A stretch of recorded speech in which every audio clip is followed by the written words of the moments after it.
everyone, it's Louise from Delightful Dog Days here.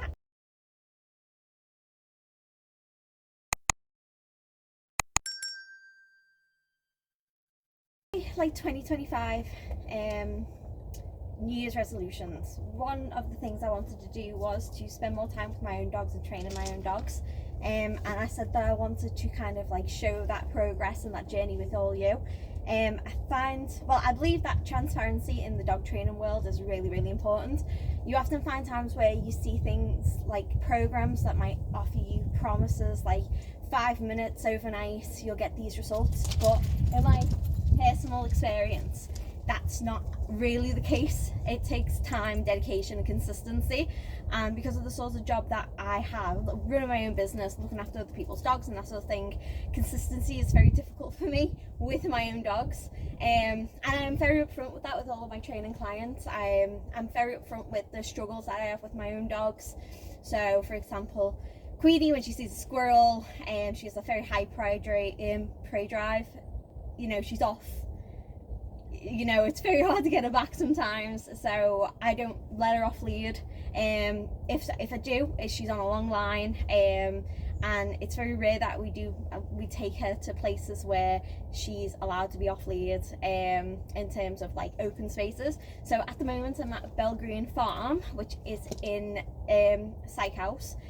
I'll tag them in this video when I've done all my editing and all that sort of stuff. And this place is really ideal. A lot of secure fields are really ideal for dogs with poor recall, because they can't go anywhere other than the restricted area. I have got a blog post where I've outlined 3 dog parks that I recommend, so I will leave that link somewhere as well for you guys to have a look at. But yeah, I just thought I'd come on here, show you some bits and bobs that I'm going to be doing. It's going to be like, it's not scripted, this isn't scripted, it's a bit of a free-form video, and I'm a bit nervous filming myself because I don't do that. And yeah, so the first sort of thing that I wanted to point out is, so my sort of dog training pack. So I've got my dog training pack here. I have got a silicone treat pouch, and in here I have training pate, which is really good for dogs that love licking things, and it's also good to help dogs calm down. Licking helps sort of calm a dog down. And I've also got some chopped up dried sausages that I had left over from Christmas. Queenie! Good girl. And as you see, it's Queenie approved. Sasha! And they're Sasha approved. You can get those sorts of treats anywhere really. Amazon, from your local pet food store. J&A Raw Foods, Pet Foods is really good for that sort of stuff, and Dunscroft, Equine and Pet Supplies is really good for that sort of stuff as well. The thing is, as well, is I've got a pocket to put my keys in, which I haven't done, but I will do to demonstrate. I use this pack a lot for like all my dog walks and stuff as well. I've got a pocket for sort of not really emergency supplies, hand sanitizer, if you end up getting dog poo on your hands and that sort of thing. And then I've got my main pocket, that's where I put all my treats. I've got a dog whistle, clicker, that sort of thing, poo bag dispenser, and I have got a back pocket that I don't really use, but sometimes I put my earphone case in there. So the main thing I kind of want to point out right now is that it's very frosty today, so the field is a bit slippery, so we're not going to do anything crazy in terms of recall exercises. We're not going to be running miles or anything like that, but we're going to do something very simple, and I'm going to throw treats away. Queenie. Now we're going to recall her and reward her. Good girl. Bye. What this does is it builds proximity around me. Queenie. Good girl, well done. And one of the reasons why we do this sort of exercise, especially in an area like this at first, is just because there's no distractions, so she can focus on me. Right? I'm gonna sit. Good girl. I'm gonna find it. And these are quite high value rewards as well, so that's why she's pretty locked in. Good girl. And Sasha wants to get involved. Hi. Sasha's also, her recall's not as great, especially if they're together. Go find her. Go find.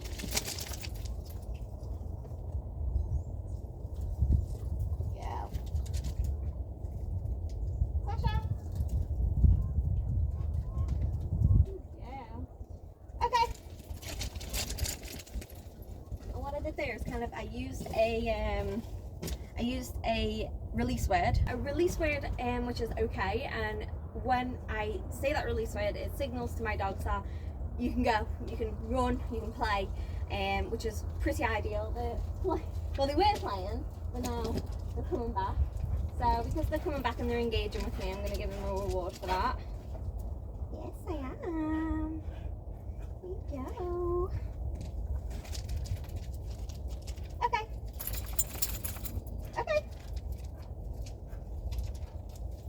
And now they're toddling off. So the thing is with recall words as well, usually I use Queenie and Sasha, but because I use those words all the time, sometimes they don't mean come here, I'm just saying a word. So because I use the word Queenie and Sasha all of the time, it kind of poisons the word, so it's no longer seen as a recall cue. So the reason why it works in this context is because, like I said, there's not a lot going on at the moment, and there's hardly any distractions. But say if there was a distraction, and I'm shouting Queenie, Queenie, Queenie, she's not going to listen to me. It's just going to fall on deaf ears. And with having two dogs, you're saying two recall cues, which can kind of confuse a dog, or it doesn't work as well. And this is where you want to have like a solid, just a single word, and that can be something silly. It could be like potato, or Queenie really likes cheese. I haven't got any cheese on me today because my cheese went off when I went to chop it off, so I need to get some more. But Queenie really likes cheese, and I find that when I pair the word cheese to her, she gets really interested. So I'm going to see real time if that works. Cheese!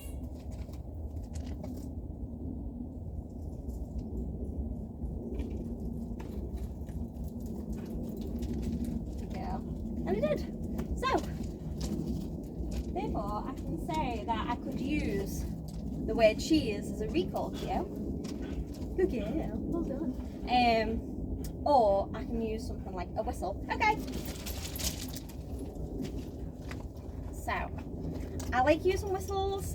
I have to retrain myself on this whistle because I did something silly in where I used two whistles as a recall cue when really you should be using one. And the way I ended up doing that was I'd whistle once, they wouldn't come back, so I'd whistle again, and then they'd come back, and that's caused a behavioural chain where they'll only come back on the second whistle. So I do need to obviously train that back in. I am going to use this. You might want to put your volume down just in case.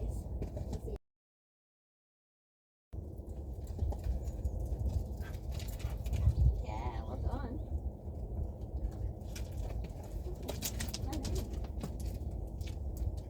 Yeah.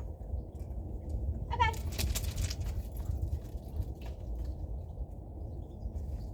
And the thing is, they get quite smart to it, so they know what I'm doing. They know that I'm trying to engage in training with them, so they want to come back for more rewards, which I feel like I should give them rewards for that. I feel like because they're interested in me, that I should be giving them rewards.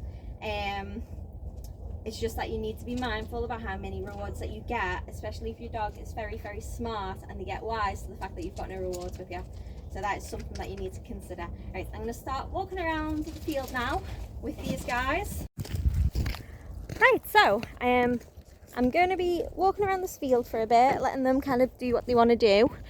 And at random intervals, I'll blow the whistle and reward when they return to me. She's very interested because I'm talking to myself. She's like, who are you talking to, Mom? Good girl. You gonna sit? Yeah, good girl. All right. Okay. Okay.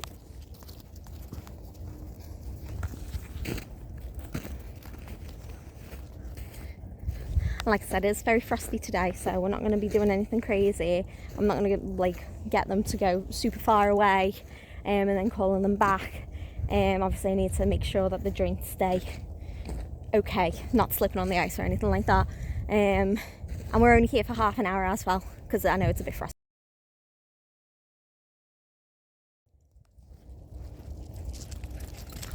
Alright guys, get so excited. Excuse my cameramanship also. I'm still very new to this. There you go. Good girls. Okay.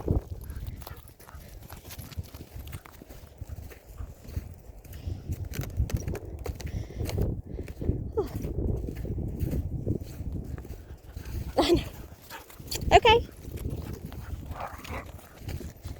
So I didn't reward them that time because I don't want them getting into the habit of just coming back when they want to come back. And they play pretty rough. I'll see if I can interrupt them playing.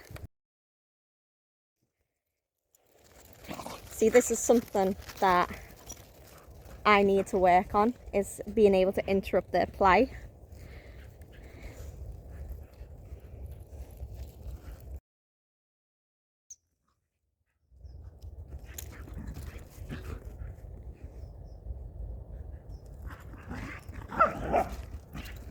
Right.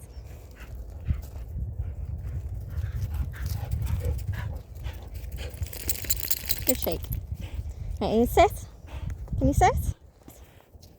Good girl. Hold on.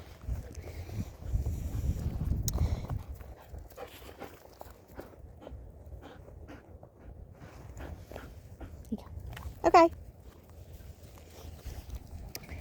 So it's potentially a case of maybe before they start playing and getting over aroused, that I should recall them first.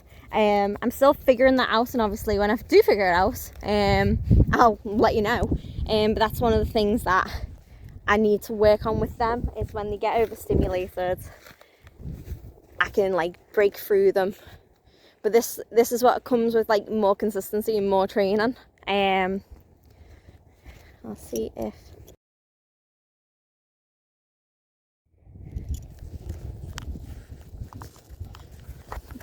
flashes. Good girls.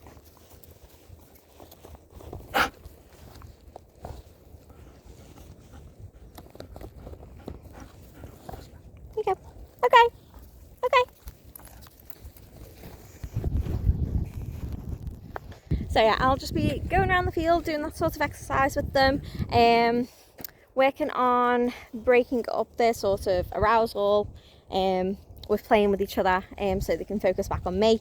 Another way of doing this is kind of doing it separately with them. So I usually take them out with me, both at the same time, when what I need to start doing is walking them separately, just so I've got one on one time with both of them as individuals, but also so they can focus on me more without looking at the other dog. So that will possibly be another video for us to kind of go through where I come to a place like this by myself with one of my dogs instead of two of them. But as you know, if you have a multi-dog household, you can understand how difficult that can be sometimes, and finding the time, and obviously the other dog feels like they're missing out. But it's good to have your other dog have downtime without you and without the other dog there. It helps prevent separation anxiety and pretty much all that sort of stuff, really. Obviously there's more tips and tricks on what to do. There's toys that you can use. Obviously I'll be showing those, so I'll probably be doing that in a different video. But looking at the time, I've only got around 7 minutes left on the field. But yeah, hopefully this will be the beginning of a long stretch of videos that kind of showcases my journey with my own dogs, and sharing tips and tricks with you guys. So the sort of game that you saw was proximity vortex. Again, you throw the food away, you recall the dog back to you, you give them a bigger reward or the same reward for doing that. And obviously, like I said, go into a secure area where there's not as many distractions to help practice your recall is really good as well.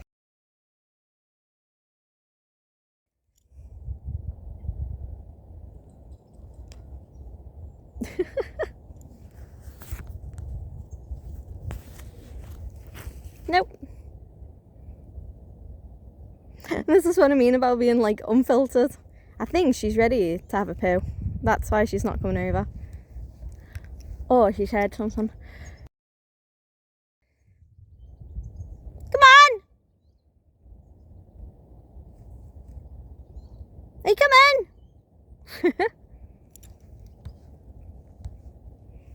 There we go. And the thing is that I could edit this out, I could, but I'm not going to because I want to be transparent with everyone. Yes, I am. Good girl. There you go. There you go. Okay, cool. So, yeah, thank you for joining me for this little chat, and I hope you guys have a wonderful day. I hope you like the first video. Sort of like it, share it if you think it's worth sharing.